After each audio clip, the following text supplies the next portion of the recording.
Welcome back to the Deep Dive.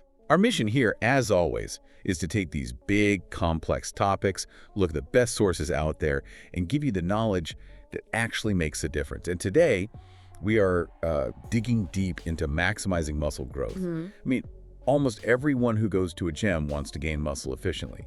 We all get the basics: lift heavy things, eat your protein. Right.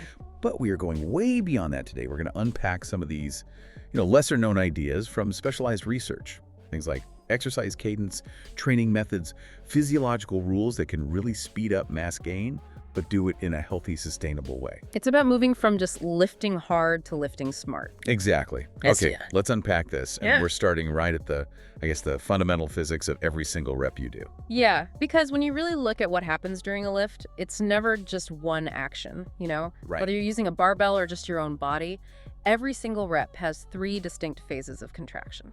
And knowing these is really the gateway to getting better results. Okay, so break it down for us. What's phase 1? So phase 1 is the one everybody knows, the concentric phase. That's the work. It's when the muscle shortens, you're lifting the weight, you're pushing up in a push-up.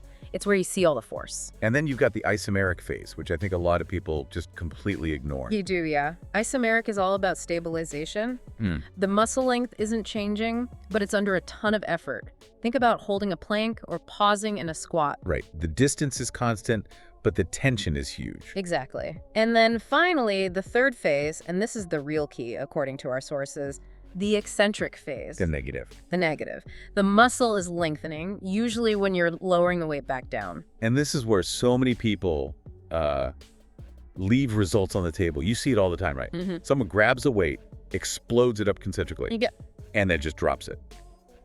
They're using inertia, bad form, they're just rushing it. And that speed, that's the flaw. That kind of fast lifting it destroys your time under tension, or TUT. And the amount of time a muscle spends under that load is, maybe surprisingly, one of the most critical factors for hypertrophy. A typical fast set might be, 20 seconds? Sure. It gives you some force benefits, but for actual growth, very little stimulus. So you're saying if I slow things down, control the movement, I might even have to use less weight, but I'll get better results. Precisely. By moving in a really controlled, deliberate way, you can double that set time to 40, maybe 50 seconds. That massively increases the stimulus for muscle development. TUT is king for size. Let's zoom in on that eccentric or negative phase then, because the sources are pretty clear that this is where the magic happens for building muscle. Why is that? Well, it's mechanical, really. You are just stronger eccentrically than you are concentrically. I mean, you can always lower more weight under control than you can actually lift. Okay, that makes sense. But the more important thing is that the eccentric movement, that controlled lengthening, is where you generate the most productive microtrauma. And that's the signal for growth. So you're creating these tiny tears in the muscle fibers. Exactly. You have these structural proteins, like titin, in your muscle fibers. As you lower the load, they stretch and resist the force. That resistance creates way more mechanical stress than the concentric or shortening phase.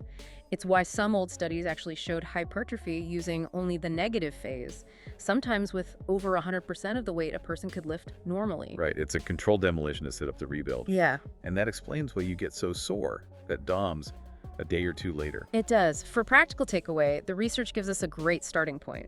Extending that negative phase to 3 seconds is a really effective way to get more TUT and a better hypertrophy stimulus. So you're forcing continuous tension instead of letting gravity do all the work. You got it. And what about the isometric part? I always thought of holds as something for like gymnastics or maybe injury rehab. They have a huge place in hypertrophy too, especially for strengthening weak points in your range of motion. Like the very bottom of a dumbbell fly or right off your chest in a bench press. Perfect examples.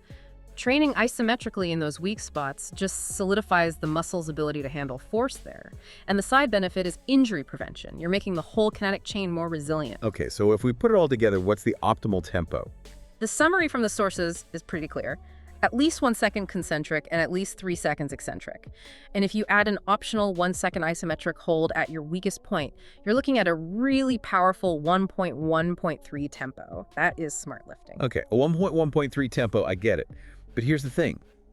If I use that tempo, I might have to drop the weight a bit. So if my only goal is size, hypertrophy, why do we need to worry about strength training at all? That's a great question, and it connects these two ideas perfectly. We have to look at the goals. I mean, hypertrophy, which is size, and strength, which is force, they're linked, but the training for them is different. How so? Well, pure strength training, that's usually high weight, like 85% or more of your max for very few reps, under 6.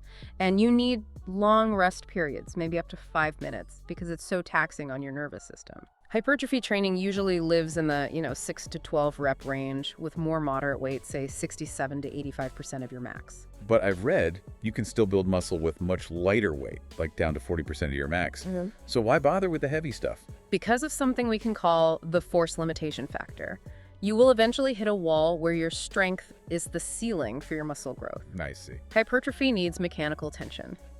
Lifting more weight creates more tension, and it recruits more of those high-threshold muscle fibers. The stronger you get, the more weight you can handle in your hypertrophy sets, even while keeping that perfect 1.1.3 tempo. Is there a benchmark for that? Like, how strong is strong enough? The sources suggest a pretty good functional target, being able to lift about 2 times your body weight in big lifts like the deadlift or squat. If you can do that, strength probably isn't what's holding back your size gains. I love that. It's a concrete goal. It turns strength into a measurable prerequisite for getting bigger. But the benefits of strength training go way beyond just lifting heavier. It's huge for health and just body symmetry. Oh, absolutely. I mean, think about posture. Most people are way stronger in their chest and front muscles than in their back. It's so common. And that imbalance, a strong chest pulling your shoulders forward against a weak back, that's just a recipe for bad posture and joint problems down the road. And training for strength in those weaker areas like your posterior chain, it's like physical therapy. It corrects the imbalance, stabilizes you, and makes sure the right muscle is actually doing the work. Let's talk about longevity too, because this might be the most important part. We don't just lose muscle when we get older. We lose power and force first. That's right. Maintaining your force capability is like an insurance policy against that decline. And the data on injuries is pretty shocking. It is. I mean, regular strength training can cut your overall injury risk significantly. Some sources say by as much as 40%, and an injury is the fastest way to kill your progress. So strength training is basically consistency protection. And consistency is everything. Which brings us to the next problem. You've got your tempo, you're strong enough, but eventually you hit that plateau if you just do the same thing over and over. Exactly. And that stagnation is why we need periodization. Okay. Periodization is just a fancy word for organizing your training over time. You're just manipulating volume, the total work you do, and intensity, how close you are to your max. The whole goal is to keep improving, avoid burnout, and just stop things from getting stale. The sources talked about 3 main models, and it can seem a bit overwhelming. Let's start with the simplest one. For sure. That would be linear periodization. It's great for beginners. You just change the volume and intensity in a straight line over a few months. So you start with high volume, lighter weight, More reps. Then every few weeks you decrease the volume and increase the intensity. So you add weight and do fewer reps. So like 3 weeks of 10, 12 reps, then 3 weeks of 6, 8, then 3 weeks of 4, 6 reps. That's a classic example. It's predictable, and it's really hard to overtrain when you're starting out. But I see a potential problem there. If my only goal is gaining mass, doesn't that mean I'm spending most of my time outside that ideal 6-12 rep range for hypertrophy? That is the exact challenge with it for more experienced lifters.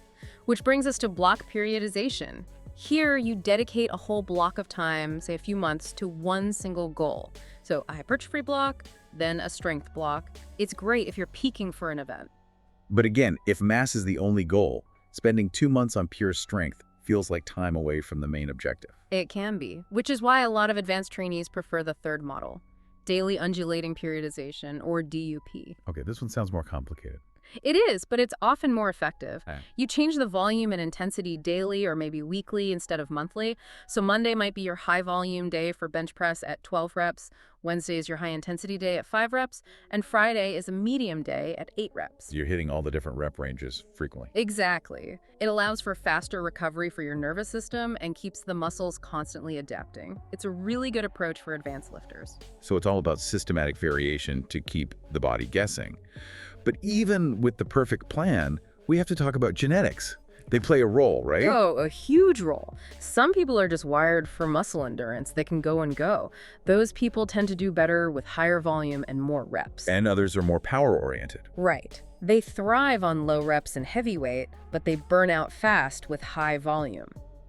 If you can't afford genetic testing, the best way to figure it out is just to experiment on yourself. So try a high-volume block for a few weeks, track everything, then try a high-intensity block, see what your body responds to better. The body doesn't lie. Okay, so let's say we've found our style, we're strong, but we still hit a wall. We need some advanced tools to get past that plateau. The first one is almost. Yeah. It's ridiculously simple, but it works so well. Microloads. The tiny little weights. Yeah, tiny little discs, some as small as 100 grams, they solve the weight gap problem. You know when the dumbbells jump from 30 kilos to 35? Yeah. And you can do 12 reps with 30, but you fail at 4 with 35. Yeah, the jump is too big. You're stalled. Exactly. Microloads let you add, just say, 250 grams each session. It makes progressive overload sustainable again. And there's a huge psychological win there, too. You're always making progress, even if it's small. The second tool is way more interesting. It's about hacking your own nervous system. Yeah. Post-activation potentiation, or PP. PPP is basically this temporary boost in performance you get right after a really heavy near maximal lift. It's all about exciting your nervous system. You do that heavy set and you recruit the maximum number of muscle fibers. Okay. Then, and this is key, you rest fully. After that rest, the residual excitement in your nervous system means your performance in the next lighter sets can actually go up by 2 or 3%. So the practical use is I do a heavy set of squats, rest for a few minutes, and then when I go to do box jumps, I can actually jump higher than I could have before. That's a perfect application. Or you do a maximal heavy bench press, rest, and then your working sets of lighter bench or push-ups will feel more explosive. You'll recruit fibers more effectively and get a better hypertrophy stimulus. It's a trick to break through a record or a plateau when just adding weight isn't working. Precisely. Okay, we've covered tempo, strength, progression, advanced tools. Let's tie it all together with maybe the most important internal piece of the puzzle: proprioception. Yeah, people often call it the mind-muscle connection. It's just your body's ability to know where its limbs are in space and feel which muscle is actually working. And if you don't have it, you're just not getting the results you could be. I remember trying to feel my lats work during pull-ups for the first time. I felt it in my biceps, my forearms, my traps, everywhere but my lats. That is a perfect example. If the wrong muscle takes over, the target muscle isn't getting the tension it needs to grow. But the good news is proprioception is highly trainable. The sources laid out 4 strategies. First, and this should be the main theme, prioritize form over weight. If you can't feel a muscle working, drop the weight until you can. Second, use pre-activation. So if your lats are the problem, warm up with a few sets of single-arm dumbbell rows, really focusing on that squeeze before you even get to the pull-up bar. Prime the pump. Prime the pump. Third, go back to what we said at the beginning. Slow the movement. Use that slow eccentric and really squeeze the muscle hard at the point of peak contraction. And finally, unilateral training. Yes. Single-sided exercises like split squats or single-arm presses, they force you to concentrate on one side at a time. It's harder to cheat and way easier to feel the right muscle working. So really, the big takeaway from all this seems to be that intelligent training sometimes means taking a small step back, lowering the weight a bit, to respect cadence, to perfect your form, to follow a smart plan. And that approach gets you better, faster, more functional results in the long run. Absolutely. We've seen that the 3 phases of the lift, especially that eccentric and keeping time under tension high, are non-negotiable for size. We've shown that strength is the foundation for both hypertrophy and preventing injuries. And we've talked about strategies like DUP and tools like microloads and PP to keep progressing. It's a complete system. It is. And it leaves me with one final thought. If we accept that strength is this highly trainable skill that protects us against decline as we age, then we have to ask, what is the real long-term cost in terms of functional longevity and quality of life years from now of neglecting strength work entirely, even if your only goal today is achieving maximum muscle size? That's something to really consider as you plan your next training cycle.